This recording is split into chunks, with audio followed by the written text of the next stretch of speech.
à représenter la Corse au prochain championnat de France.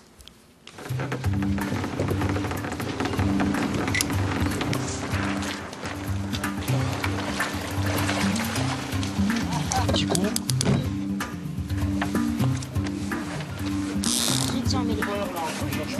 Il règle les derniers détails techniques, rien n'est laissé au hasard pour les jeunes régatiers. L'étape est essentielle, un gage de sécurité avant le rush vers la Grand Bleu. Avant une mise à l'eau, c'est important parce que ça dépend si on va aller plus vite, si on a les bons réglages ou pas. Alors les conditions du jour? Aujourd'hui, je pense pas que la mer est assez plate. Il n'y a pas beaucoup de vent. Et voilà. On y va? Ouais, allez.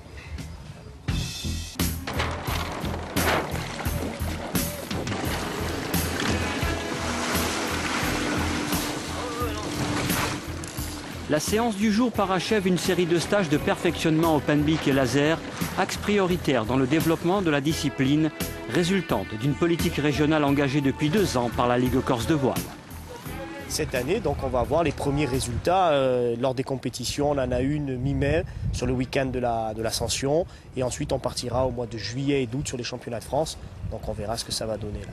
Mais on espère commencer à avoir des premiers résultats. Gestes techniques à l'appui, les élèves régatiers affrontent les éléments naturels. Toute voile dehors, ils tracent obstinément leur chemin.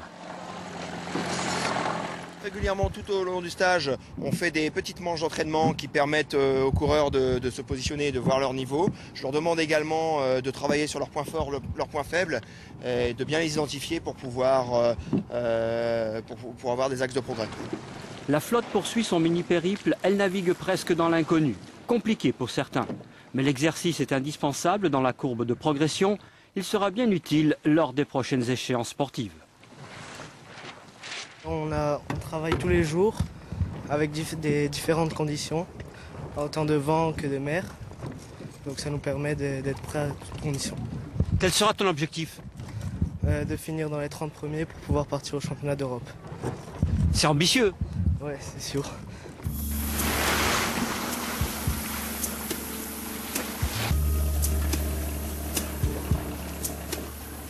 À les observer de près ou de loin, le cheminement prend parfois de curieux détours pour finalement